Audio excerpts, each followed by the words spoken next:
Hey, what's up? Liron here, and in this video I'm going to teach you two ways of creating soft edges and then a bonus way, okay? So if you've been doing the whole getting blended smooth edges, which is a staple in watercolor painting, you know how challenging it can be. So I'm going to show you two ways, and you may have not thought about one of them or the third bonus one of how to achieve this. Maybe you have trouble with one and then the second one will solve it for you, or vice versa.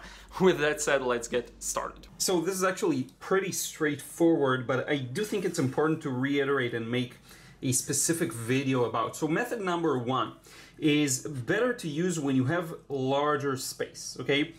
When you have larger space, you can really play around with the paint, and this way to create or lead to a well-blended edge is to simply add water. So let me show you. I got this just bunch of paint here. Now what I do is I just wet the brush, clean it basically, but it's now pretty wet, you see here, and all I do is add water. Now what this does is obviously it moves the paint, and you see how we get a more blended edge. Now I can do the same again, and this is again the way you're probably most familiar with, and you get this beautiful blended transition. But notice just how much movement we got here. We started from this section and then we got this extra. Now when you have a smaller space, let's say you want to create a blending that's really small scale like what I'm doing now, you don't have too much room. You see, it's not enough, and I can do this again.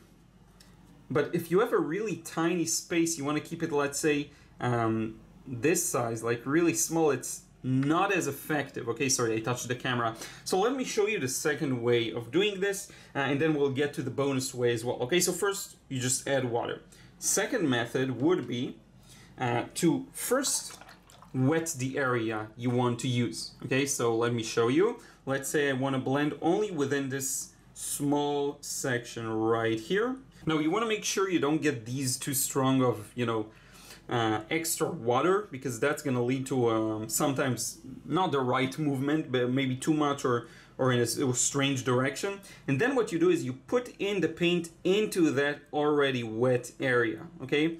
So you'll get movement like so, and this way you keep it to a confined space. So essentially it's the difference between adding wet paint to pre-wetting and doing wet and wet essentially. This can be done also not just wet and wet, but you can establish an initial color or value and then come back with another one and do this, and you'll get a blended edge, okay? I know not the prettiest colors, but I just want to get the point across. Now look at the difference here. We got this to blend from this red to this paper white essentially, in a very small and confined space, as opposed to this where you need to have all of this area, and here you see it didn't even blend properly because we didn't allow it for enough area.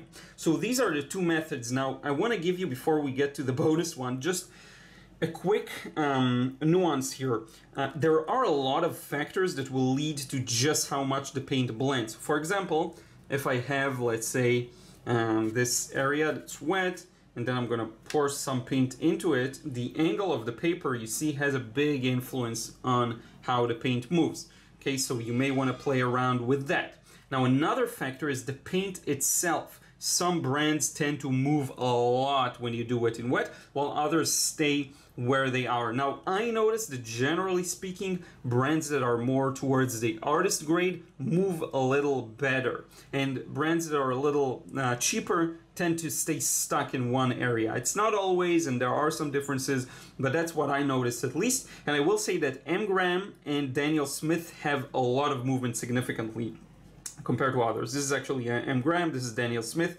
I feel like they have a little more movement than others. Now there's another factor that's very interesting, and that is the pattern that's created. So if I'm going to pour in this, let's say, yellow ochre into this area here, you see the pattern that's created by the paint. Sometimes you'll have more sharp edges like hairs, other times not so much. It really will depend on sometimes the pigment itself and how it's composed. Okay, so all of these things are just stuff you want to take into consideration. Now let me show you one last bonus way, and it's actually fairly similar.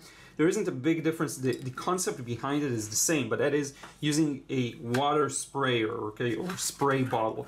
It's the same thing, but let's say generally I want the paint to move in this area, so I just go like this, I spray, and you have to get to know your spray bottle and see how it works, but you see how I have pre-wet some of the area, and then when I put the paint there, you will get some movement. Okay, not a lot, but some movement.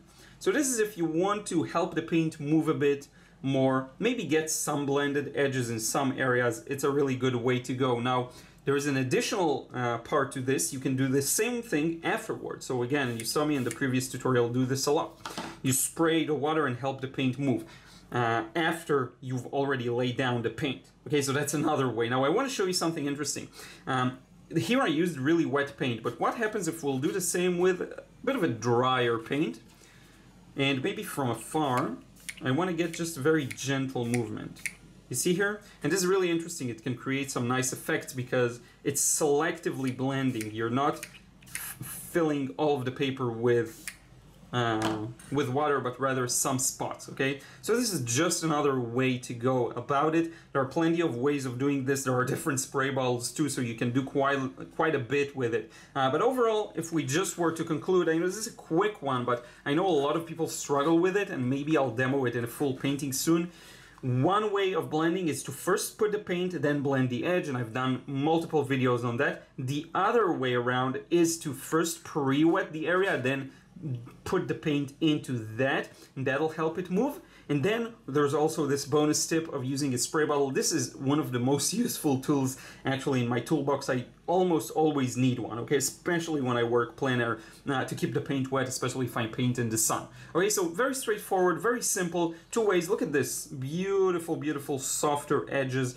Edges are important in watercolor. They do make the paintings a lot more beautiful and more varied. So I do think it's important to utilize this way. And these are the two main methods. Wet it afterwards or wet it before. Okay, so with that, let's wrap it up. So thank you so much once again. I hope you enjoyed this one. If you want to learn how to paint like me, be sure to check out the frustration-free watercolor course. Link is always in the description box below. I do feel like it's important to practice these two. Okay, not just one, but both, because they both come in handy at different situations. You want to have a wide toolbox for bringing forth your vision. I hope you enjoyed this one, and I will talk to you again real soon.